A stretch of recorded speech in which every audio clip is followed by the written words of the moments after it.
On passe maintenant à notre second débat, vous le savez, plus prospectif débat de société qu'on souhaite déconnecter de l'actualité du jour avec ce soir un constat, le secteur du numérique pollue. Si c'était un État, ce serait le 6e émetteur de gaz à effet de serre de la planète. Comment inverser cette tendance? Première réponse avec Guillaume Bertrand. Et si chacun de nos petits gestes en ligne polluait la planète? Chaque fois que nous répondons à un mail, que nous consultons nos smartphones ou que nous cherchons notre site préféré sur Internet, nous émettons des gaz à effet de serre, nous consommons de l'électricité. Un mail envoyé, c'est par exemple 20 grammes de CO2, autant qu'une ampoule allumée pendant 1 heure. Une requête sur un moteur de recherche pendant 1 minute équivaut à 100 watts. Rien que sur Google, sur une année, les recherches Internet mondiales consomment autant d'électricité que la Norvège. Et enfin, si l'on prend le réseau social Facebook, ses utilisateurs émettent en une année 645 millions de kilogrammes de CO2, l'équivalent de 645 000 vols Paris-New York.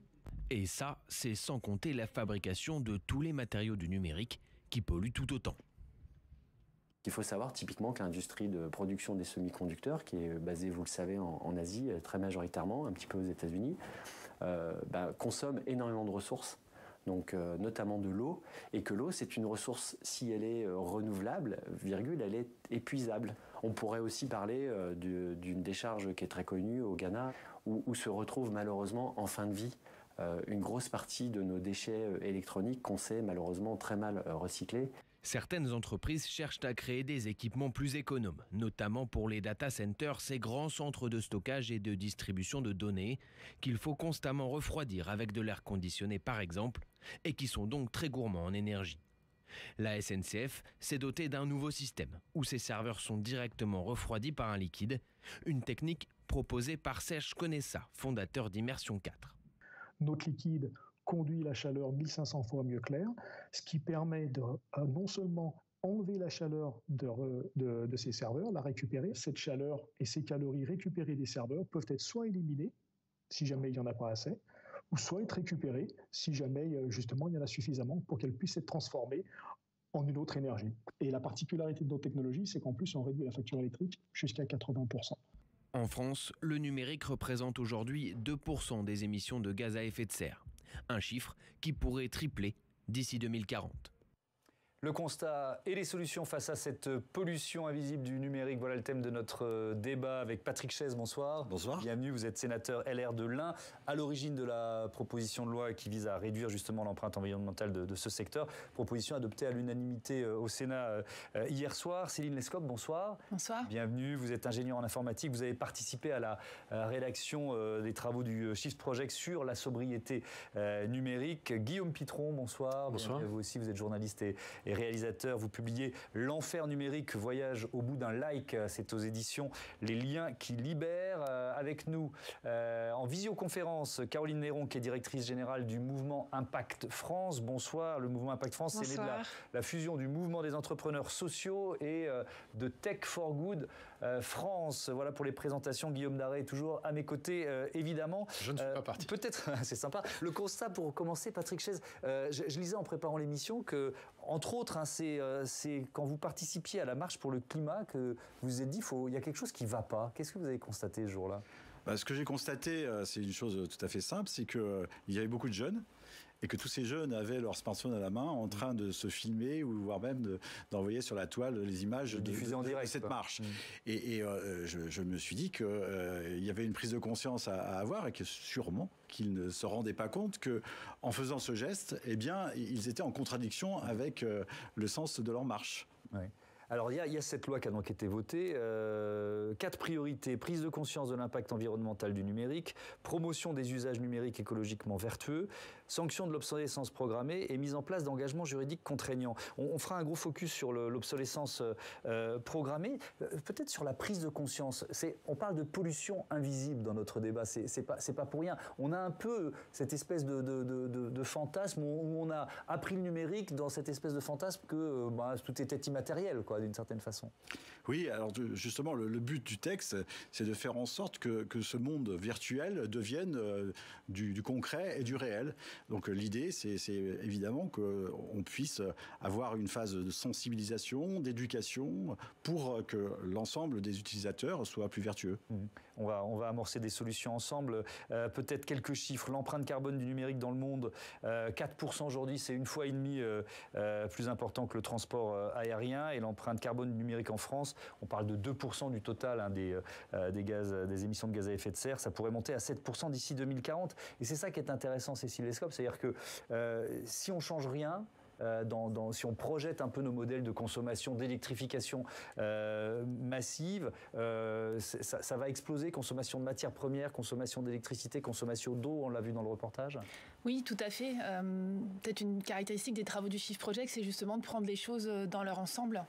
Et quand on s'intéresse à la dynamique du système numérique, on voit que en fait, tous les indicateurs du numérique sont en croissance. Les volumes de données augmentent, le trafic de réseau augmente, le nombre d'objets connectés augmente, le nombre de ressources minières dont on a besoin, Guillaume pourra en parler, augmente.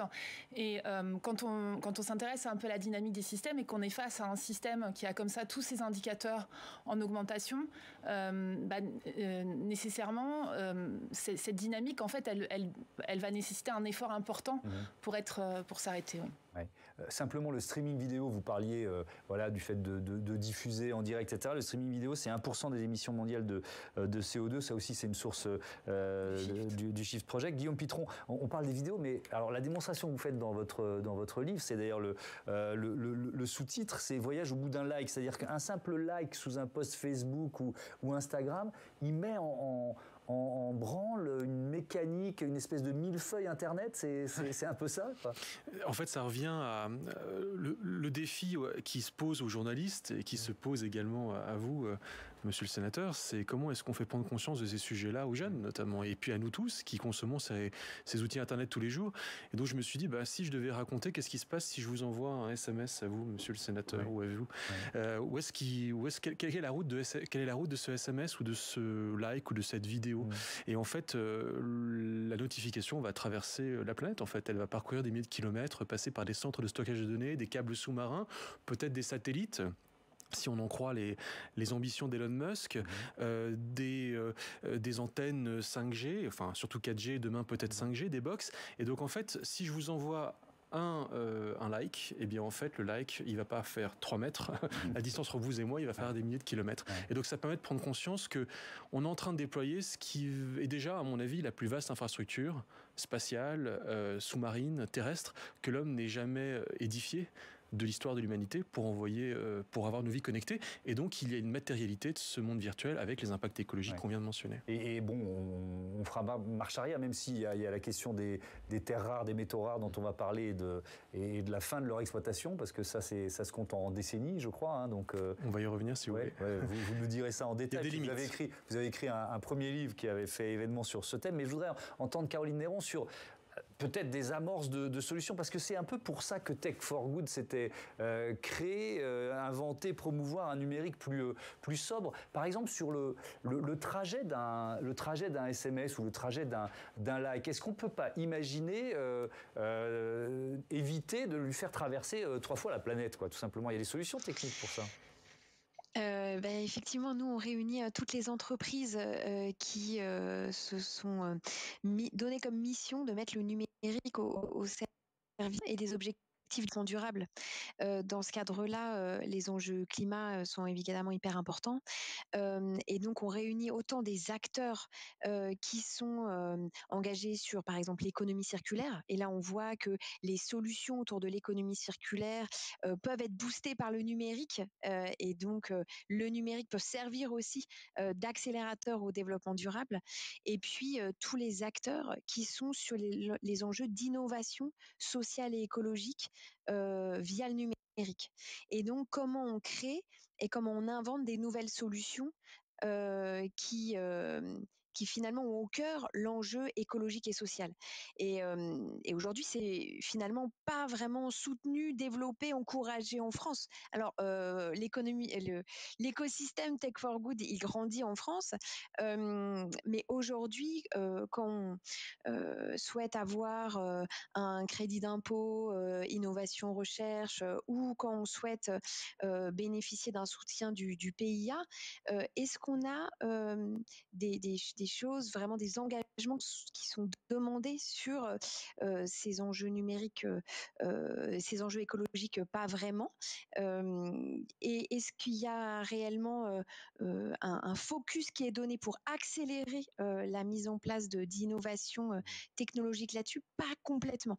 Donc effectivement, on a des solutions qui émergent dans le cloud. On a aussi des solutions bêtement de location. On parlait et on va parler d'épuisement des ressources. Tous les acteurs qui poussent sur les enjeux de location des appareils sont en train de se développer. Et de manière assez intelligente, parce qu'ils se soutiennent entre eux. Là, vous faites des réponses un tout petit peu trop longues depuis votre liaison. Et puis en plus, la liaison n'est pas parfaite. C'est le paradoxe. On fait une émission sur le numérique. Évidemment, la liaison n'est pas parfaite. On est puni parce que nous aussi, on consomme là, en faisant une liaison comme celle-là. Je vous redonnerai la parole, évidemment, Caroline Néron, pour peut-être un peu plus en détail, au-delà des grands principes, de nous donner quelques solutions que les entreprises françaises sont en train d'inventer. Je voudrais faire un focus 5G, tiens, pour avancer, qui est en train de se déployer en France. Est-ce que c'est une bonne ou une mauvaise nouvelle pour l'environnement? On écoute ce qu'en dit le secrétaire d'État chargé de la transition numérique et des consommations électroniques, c'est communication électronique, c'est le terme exact, de Cédric O. C'était il y a 1 an, écoutez-le. Sur la question environnementale, nous considérons que la 5G est bénéfique de manière environnementale, ne serait-ce que parce que les réseaux ont saturé dans les 2 ans à venir en 4G dans les grandes villes, et qu'on a le choix entre laisser saturer, mettre de la 4G qui consomme 20 fois plus que la 5G, ou mettre de la 5G. La 4G consomme plus que de la 5G. 10 à 20 fois plus d'électricité. Ah oui. Exactement. Et donc, c'est pas normal, puisque la 5G va beaucoup plus vite. Non, mais les antennes 5G ont été conçues originellement comme devant consommer moins d'énergie. Alors, c'est vrai ou pas, Patrick Chaise? Oui, c'est vrai, parce qu'en fait, justement, par rapport à tout le trajet qui était expliqué tout à l'heure pour un SMS, les antennes 5G ont, dans leur système propre, l'intelligence pour pouvoir faire en sorte que les aiguillages soient plus courts. Donc, il y a effectivement un gain énergétique qui est certain dans l'utilisation de la 5G.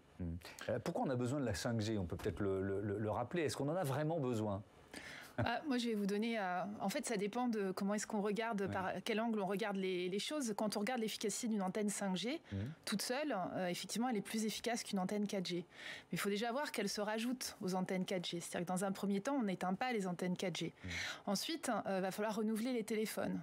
Donc, il faut prendre en compte le fait, et aujourd'hui, d'ailleurs, sur la crise des semi-conducteurs, l'arrivée de la 5G dans le monde fait que ça accentue cette crise, puisque ça crée une demande sur ces téléphones. Ça augmente les volumes. Dans toute la pollution du secteur numérique, c'est d'abord la production des téléphones, des tablettes qui est la plus grosse part. C'est une grosse part. Et donc, si on regarde juste l'antenne 5G, c'est tout à fait correct. Oui. Mais si on regarde le système dans son ensemble et l'effet que l'introduction de la 5G a sur le système numérique dans son ensemble, ça a fait augmenter ces émissions de gaz à effet de serre, pour le dire rapidement. Oui. Caroline Néron, je reviens vers vous. Merci de faire une réponse un peu plus courte que la précédente. La 5G pour les entreprises comme les vôtres, est-ce que c'est une obligation économique? Est-ce que vous pensez que si on ne le déploie pas en France, on va prendre trop de retard? Franchement, pas vraiment. Nous, aujourd'hui, les acteurs de la Tech for Good, ils défendent pas la 5G. Ils sont pas obligatoirement accrochés à un développement qui puisse se faire rapidement en France. Aujourd'hui, ils se débrouillent bien avec la 4G. Et donc, il y a eu pas mal d'échanges. Mais voilà, il n'y a pas du tout de consensus pour ce 4G de ces acteurs aujourd'hui. Guillaume Pitron, est-ce qu'on peut inventer une 5G sobre? Je ne sais pas si la question a du sens, mais... C'est complètement contradictoire. Ouais, c'est ça, d'accord. Parce que la 5G va faire exploser la consommation de données, c'est normal. Ça va permettre de multiplier, alors les chiffres divergent, mais en gros par 45 la production de données en 2035 par rapport à 2020. Donc tout ceci est parfaitement incompatible avec ce qu'on pourrait appeler la sobriété. Mais vous savez, la sobriété, c'est probablement l'Internet des années 2000. Personne ne va revenir 20 ans en arrière. Donc en réalité, le mot sobriété, il faut le mettre de côté. Désinformatisation, dénumérisation, sobriété, tout ça, c'est des mots qui appartiennent à un passé dans lequel on ne reviendra plus. La question, c'est la modération. Ce qu'on peut ajouter pour aller dans ce sens-là, c'est que la 5G, au contraire, elle va accroître les usages. Demain, on va avoir des téléphones avec la 5G. Qu'est-ce qu'on va en faire? On ne sait pas encore. Mais peut-être qu'on va davantage aller dans le métavers. On va peut-être davantage consommer de la réalité virtuelle, des jeux vidéo. Et donc, d'un côté, vous avez une consommation moindre d'électricité, mais de l'autre, vous avez forcément un accroissement des usages. Et ce qu'il faudrait prendre en considération, c'est l'ensemble de ces usages. Alors, la 5G, elle est bonne pour plein de raisons. L'hôpital connecté, volontiers. La 5G pour la aller... voiture connectée, la voiture autonome. Certainement. Ça peut également... Voilà, il ne faut pas rejeter la 5G en tant que telle. Après, il va falloir voir aussi qu'il va y avoir des usages peut-être tout à fait discutables pour la 5G. Et donc la 5G, elle est ni bonne ni mauvaise. Elle est ce qu'on en fera. N'oublions pas, Thomas, peut-être quand même, parce qu'il y en a certains qui nous regardent, qui sont peut-être concernés, que la 5G et la 4G, il y en a qui attendent la 3G en France. Il y a encore des territoires... Oui, je pense que c'est très important. C'est important de le dire, je le pense. C'est-à-dire qu'on parle pollution numérique, c'est évidemment un sujet important, mais je pense qu'il y a beaucoup de gens qui nous regardent, qui disent la pollution numérique, ok, mais j'aimerais d'abord avoir du réseau, du débit chez moi. Pour mon travail, la fracture numérique, elle existe toujours. Emmanuel Macron en avait fait au cours de son mandat un débat important en disant il y aura quasiment plus de zones blanches. On va voir à la fin du quinquennat où il en est. Mais parler de la 5G, c'est bien. N'oublions pas que certains n'ont même pas la 3G. Oui, donc on pourrait se dire la priorité, c'est Inescope, ce serait plutôt de réduire la fracture numérique avant de développer la 5G. En fait... On est dans un monde aujourd'hui qui fait un énorme usage du numérique et comme le disait Guillaume, on ne va pas forcément revenir en arrière là-dessus. Mais cette capacité numérique qu'on a aujourd'hui, qui est déjà très importante, en fait, elle n'est pas du tout durable. Elle va se heurter à des contraintes physiques sur l'énergie. Aujourd'hui, les GAFA préemptent par exemple une très grosse partie de l'énergie renouvelable. On le voit déjà là sur les puces en ce moment, on se heurte à des contraintes physiques.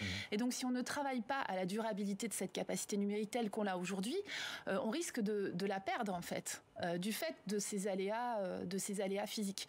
Donc l'idée, c'est plutôt de travailler à rendre cette capacité qu'on a aujourd'hui durable et justement partagée par la totalité de la population, plutôt qu'à l'augmenter et à la diversifier. Voilà. Alors, allez-y. Alors, typiquement, c'est le sens en fait du travail qui a été fait au Sénat et qui a été conclu par cette proposition de loi. L'idée, c'était de dire, il faut finalement, par cette prise de conscience, qu'on sauve le numérique.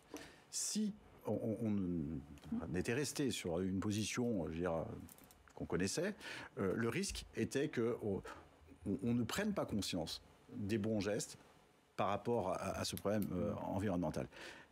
Par contre, je ne suis pas du tout en accord avec ce qui vient d'être dit sur la 5G, parce qu'il y a aussi toute une part qu'on oublie, ce sont les externalités positives. Utiliser du numérique, c'est aussi éviter des déplacements. C'est faire en sorte qu'on fasse des gains environnementaux sur d'autres sujets. Mais ça s'équilibre ou ça bascule? Ça peut s'équilibrer et il faut qu'on arrive à ces équilibres avec une prise de conscience et avec une utilisation raisonnée et raisonnable. Donc c'est justement tout l'intérêt des travaux qui sont faits, c'est de mettre en évidence les bons gestes des mauvais gestes et de faire prendre conscience que plutôt que de vous envoyer un SMS tout à l'heure de la pièce qui est juste à côté, on vous aurait amené un petit papier, on aurait fait un gain énergétique. Voilà. Mais c'est tout à fait vrai. Mais encore une fois, c'est pas pour vous mettre en défaut. Mais je fais du mieux que je peux. Mais c'est une réalité. Mais on le fait tous. Mais si je peux me permettre, sur les externalités positives et sur cette question, en fait, ce qu'il faut qu'on arrive à faire, c'est à mesurer les choses. Qu'est-ce qu'on gagne, qu'est-ce que ça nous coûte et qu'est-ce qu'on gagne. Or, aujourd'hui, on n'est pas outillé pour mesurer. L'ADEME a déjà un certain nombre de données à disposition, mais elles ont besoin d'être mises à jour, elles ont besoin d'être entretenues, donc les référentiels de données sont assez faibles. Les normes sur le sujet et les obligations de publication sur ces sujets-là de la part des différents acteurs du numérique sont encore assez faibles. Et les ingénieurs, je suis un peu investie dans l'enseignement supérieur, ne sont pas formés à ces sujet. Donc on ne peut pas aujourd'hui partir de l'idée que le numérique de toute façon va être bon pour la transition sans être outillé sur la mesure. Donc une des positions du Shift, c'est vraiment d'être rigoureux sur cette mesure et justement de choisir les façons de faire du numérique qui soient vertueuses à l'avenir. Voilà. Caroline Néron, il y a des startups françaises qui se sont spécialisées justement dans cette idée de mesure de l'impact ? Tout à fait. Il y a des startups, plusieurs, qui se sont spécialisées sur la mesure de l'impact carbone. Ce qui est hyper important parce que déjà de manière générale, il y a une espèce de présupposé que évaluer son empreinte carbone serait très compliqué pour toutes les entreprises, alors que finalement aujourd'hui, grâce à ces outils, c'est plus simple. Et puis il y a un enjeu à identifier quels sont les bons indicateurs. Je suis vraiment d'accord avec ce qui vient d'être dit. Quels sont les bons heures à suivre pour finalement abaisser son empreinte environnementale de la tech et puis par ailleurs globale sur d'autres enjeux. Et ça, l'enjeu de trouver les bons indicateurs qui soient partagés par tous et d'être en capacité de les mesurer pour pouvoir les baisser finalement, ça c'est un enjeu d'aujourd'hui sur lequel nous on a commencé à travailler, on a fait un Tech for Good score pour ça, pour pouvoir aider les entreprises à l'évaluer, qu'on aimerait travailler, qu'on va commencer à travailler avec la BPI. Voilà, les grands investisseurs publics et privés pourraient utilement s'en saisir. Je voudrais qu'on en vienne à la question de l'obsolescence programmée. Patrick Chess, c'est l'un des points importants du texte qui a été voté hier, l'obsolescence des objets. Elle change quoi cette loi en la matière ? Bon, en fait, ça a été évoqué tout à l'heure. Ce qu'il faut savoir, c'est que dans le coût environnemental du numérique, les terminaux pèsent pour 80%. Donc c'est vraiment la majeure partie du coût environnemental. L'objectif, c'est bien sûr de faire rapidement des économies sur ce secteur-là, et donc de faire en sorte qu'on puisse prolonger la durée de vie de ces terminaux. Alors comment faire pour prolonger la durée de vie ? C'est aussi la sensibilisation, c'est donc l'éducation, mais c'est aussi éviter que, par des mises à jour successives qui sont donc nombreuses, vous en conviendrez, les capacités même du matériel soient dépassées. C'est-à-dire que si vous faites des mises à jour et que vous rajoutez toujours des fonctionnalités dans votre matériel va donc arriver à sa limite de fonctionnement. Mais attendez, la loi française va pouvoir imposer aux producteurs de cesser les mises à jour ou de les limiter ? Bien sûr. Donc, et notamment avec une notion qui est relativement intéressante, c'est de faire en sorte déjà de séparer les mises à jour entre les mises à jour qu'on va appeler mises à jour de sécurité et les mises à jour de fonctionnalité. Et de faire en sorte aussi qu'on puisse faire des retours de mise à jour. C'est-à-dire qu'aujourd'hui, vous êtes passé de la mise à jour 10 à la mise à jour 11, c'est fini, vous ne pouvez pas revenir en arrière. Là, il sera donné la possibilité de revenir à la mise à jour 10 pour justement donner à votre matériel les capacités qui correspondent à votre utilisation. Ouais.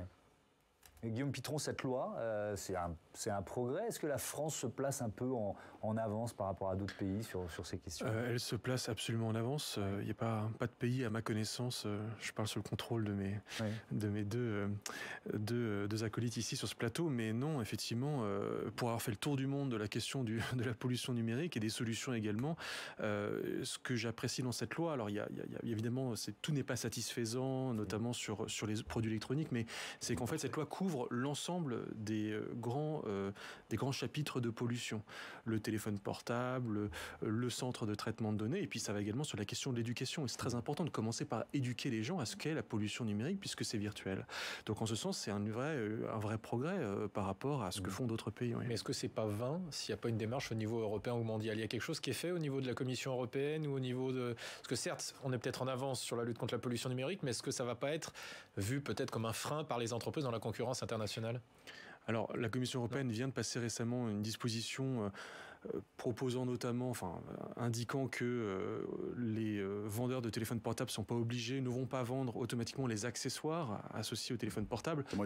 Notamment les écouteurs. Alors c'est vrai que ça paraît un peu limite cette disposition, parce qu'on parle juste de l'accessoire, on ne parle pas de s'attaquer à la pollution même de l'objet lui-même. La question du chargeur unique, non, je crois aussi. Voilà, c'est ça.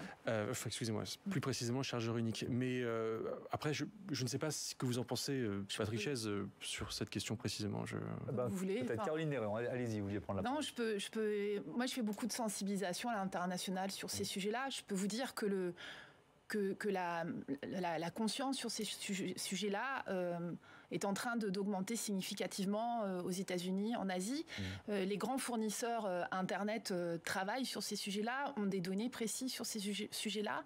Mais pardon, je vous interromps, mais est-ce que ceux qui nous vendent ces objets, parce que là on est sur les objets, leur modèle économique qui s'est créé sur le fait de renouveler l'objet, sortir un nouveau modèle tous les ans, tous les 2 ans. Je crois que la durée de vie d'un téléphone c'est 23 mois, 23 mois en moyenne. En France. C'est le modèle économique qu'il faut revoir. Oui, bien sûr, mais dans toutes ces entreprises-là, vous avez des gens qui sont maintenant conscients du problème environnemental et qui ont à cœur effectivement de le résoudre. Et donc, justement, la France, grâce à ce tissu associatif et cette expertise qu'elle a développée sur le sujet, au contraire, a l'opportunité de développer une offre, une expertise et d'être un peu un leader, finalement, sur ces sujets-là. La base de données de l'ADEME, par exemple, je ne crois pas qu'il y ait d'équivalent dans d'autres pays du monde. Et il faut cette petite avance qu'on a peut aussi être vue comme vraiment une opportunité pour avancer. C'est ce que nous font comme retour les fournisseurs. Et on a, je pense qu'on est très peu en avance en fait. Voilà. Je pense que on est légèrement en avance. C'est un mouvement. Le mouvement sur le climat est clairement en train de traverser la totalité de la planète et des consciences. Un mot là-dessus, Caroline Néron, je vous vois réagir. Oui, juste pour vous dire, du côté des entreprises, nous on est donc un réseau d'entreprises qui représente un peu plus de 7000 entreprises en France. Par ailleurs, on est en lien avec évidemment plein d'entreprises partout sur le territoire qui ne sont pas obligatoirement aussi engagées que les nôtres. Et on voit qu'il y a une réelle prise de conscience et finalement, aujourd'hui, elles ne savent comment s'y prendre, et plus elles vont avoir des lois qui vont les accompagner dans cette démarche, plus finalement elles vont prendre un temps d'avance sur la suite. Et ce qui vient d'être dit est tout à fait juste. On a un enjeu aussi d'accompagner et d'encourager les entreprises à s'y mettre. In fine, ça va leur permettre d'avoir de nouveaux marchés, de nouvelles expertises, parce que tout le monde va devoir s'y mettre, c'est évident. Donc aujourd'hui, on ne peut que saluer les lois qui vont dans ce sens. Enclencher un cercle vertueux, c'est ce que je retiens de ce que vous venez de dire. Guillaume Pitron, dans votre livre « La guerre des métaux rares », vous aviez creusé déjà, enquêté sur ce qu'étaient nos objets, nos téléphones portables, nos tablettes. Je disais tout à l'heure, l'utilisation, la consommation de ces terres rares, de ces métaux rares, on en a pour combien de temps ? Au rythme de fabrication et de production de nos téléphones et de nos tablettes. Ça dépend des métaux, évidemment. Ces métaux rares sont dilués, pas forcément rares, c'est-à-dire qu'on en trouve au fond des océans et même sur la crête des astéroïdes. C'est pas demain qu'on ira sur les astéroïdes. Mais les océans, une entreprise, Metals Company, commence à dire qu'il va falloir extraire des métaux, toutes sortes de métaux dans les nodules polymétalliques au milieu du Pacifique pour, dit-elle, fabriquer des batteries de voitures électriques. Et donc, pourquoi pas pour des batteries de téléphones portables. En fait, c'est pas demain qu'il y aura plus un gramme de métal rare ou de métal critique ou stratégique à l'extraire quelque part. Alors, la question... On a vraiment tenu le discours différent dans certaines émissions en disant il y en a pour certains métaux, il y en a pour 6-7 ans, pour d'autres 40 ans max. Alors, effectivement, parce que si vous voulez, notre connaissance de ces gisements évolue.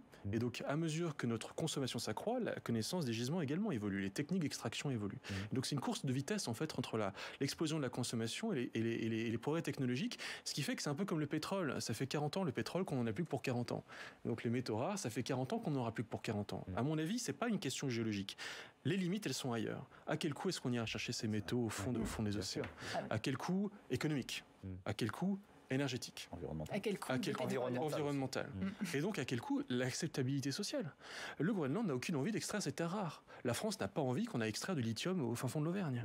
Au Pérou et au Nicaragua, on n'a pas envie d'extraire toutes sortes de métaux dans les sous-sols de ces pays. Et donc, en fait, il y a des limites qui ne sont pas des limites géologiques, qui sont des limites sociales, d'acceptabilité sociale des mines, donc des limites politiques. Et ce qui fait que je pense qu'on s'arrêtera un jour d'extraire des matières premières rares pour nos téléphones portables, non pas parce qu'on n'aura plus, mais parce qu'on ne pourra plus les extraire. Ce sont des raisons, à mon avis, différentes. Et donc les limites, elles sont encore une fois ailleurs. Je voudrais qu'on fasse il nous reste 5-6 minutes, qu'on parle de la COP26 qui se tient à Glasgow en ce moment. Il n'y a pas que des chefs d'État, il n'y a pas que des journalistes, mais ils ont beaucoup de mal à travailler et à accéder. Les journalistes, il y a aussi l'homme le plus riche de la planète. On écoute Jeff Bezos. La question est simple. Allons-nous travailler ensemble dans cette salle? Est-ce que nous allons faire un travail acharné ensemble pour offrir à nos enfants et petits-enfants un monde naturel meilleur? Je sais que la réponse est oui. Jeff Bezos qui était invité, il parlait de reforestation en fait, parce que Amazon participe au grand projet de muraille verte qui va traverser le continent africain. Céline Lescope, est-ce que c'est le mieux placé pour parler de sobriété numérique, Jeff Bezos, quand vous l'entendez? Moi j'ai le sentiment, quand je lis quand même pas mal d'articles sur la COP26, que c'est pas le thème central de cette COP, ce dont on parle là depuis une demi-heure sur ce plateau. Sur le numérique, vous voulez dire? Oui. Le numérique, c'est, comme vous le rappeliez au début, c'est 4% des gaz à effet de serre. Donc, effectivement, il reste 96% qui est très important. Donc, il y a d'autres priorités, il y a d'autres urgences, quoi. Ce qui caractérise le numérique, c'est sa croissance exponentielle, 6%.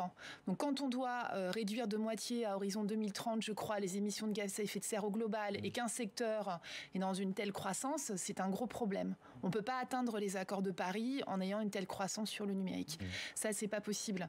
Après, concernant Amazon, déjà, la première chose, c'est la question de la transparence sur la mesure des émissions des services qu'il propose, où il progresse, mais où il y a encore des progrès à faire. Et voilà, et donc mon avis s'arrête là. En fait, je pense que pour Jeff Bezos, le numérique, c'est la solution. Parce que ça va virtualiser nos échanges. Si jamais je vais à New York, mais qu'en fait finalement je vais pas à New York pour une réunion, mais que je vais sur Zoom, le gain écologique est absolument énorme. Et donc pour l'industrie de l'environnement, du numérique, la question de sauver la planète est par définition parfaitement cohérente avec les services qu'ils proposent. On va virtualiser nos échanges, on va aller vers cette dématérialisation qui va permettre le découplage entre l'accroissement des richesses et l'impact de nos modes de vie sur l'environnement. Oui, mais ça ne tient pas si on n'invente pas un numérique durable, moins énergivore, vertueux. Et vertueux. Absolument. Et ça commence à être un vrai sujet au sein d'Amazon, parce que vous avez chez Amazon, chez Google, des employés qui signent en fait des pétitions pour dire non mais qu'est-ce que vous faites vous directement pour limiter vos émissions de gaz à effet de serre, les émissions directes. Donc on voit tout d'un coup que ce discours qui consisterait à dire numérique et environnement vont de pair, il est remis en cause au sein même de ces entreprises et ça commence à devenir un vrai sujet, un vrai enjeu de réputation pour ces entreprises. Je reviens vers vous, Caroline Néron. On a vu dans le reportage, on va dire un mot des data centers, même si c'est pas ce qui pollue le plus, c'est quand même là aussi consommateur d'électricité, on l'a vu dans le reportage, consommateur d'eau. Il y a des solutions technologiques, je crois qu'il y a des entreprises françaises qui proposent des data centers immergés. Vous pouvez nous en dire un mot de ça? Pas vraiment, parce que je ne connais pas ça exactement Total Linux, c'est une super solution. Total Linux, ah oui, tout à fait. C'est d'immerger les data centers. Si, je les connais, mais je peux pas vous en parler plus que. Bon, l'objectif, c'était pas de vous coller, pardon, je pensais que vous aviez des infos sur eux, mais ça c'est intéressant les data centers, Patrick Chaise, parce que là aussi, on peut peut-être faire confiance au génie humain, à la capacité à trouver des solutions pour qu'ils soient moins consommateurs d'électricité, moins consommateurs d'eau pour se réfrigérer, etc., etc. Mais c'est un axe du texte de loi qu'on a voté hier. C'est-à-dire que le quatrième axe, c'est l'axe infrastructure et principalement data center, pour faire en sorte que là aussi on accompagne les gestionnaires de ces centres de données à être plus vertueux d'un point de vue environnemental, avec des incitations fiscales, avec donc des obligations de récupération de la chaleur primaire. Donc ça fait vraiment partie du travail que l'on a réalisé, qui s'est décomposé en plusieurs axes. on a voulu, donc, dans notre démarche, en fait, faire en sorte que l'ensemble de la chaîne des valeurs soit donc réfléchi dans un objectif partagé qui est d'améliorer de façon vertueuse l'impact environnemental du numérique. Il y a une deuxième loi qui a été votée hier et qui est passée un peu en dehors des radars parce le sujet a été intégré dans le texte initial. Pour des questions techniques que je passerai, l'Assemblée nationale donc, a modifié, donc il ne s'est pas retrouvé, c'est un sujet qui est la collecte des données. Donc on a voté hier un texte qui doit permettre notamment à l'ARCEP, qui est le gendarme des télécoms, de pouvoir récupérer, faire de la collecte de données auprès donc, de l'ensemble des acteurs, afin justement de pouvoir donc, avoir des mesures les plus pertinentes possibles sur les impacts environnementaux. Et ça, c'est une innovation importante qui va donc intégrer la régulation, l'environnement, et cette mesure, je l'espère, fera école pour que d'autres pays puissent s'en saisir et suivent notre initiative.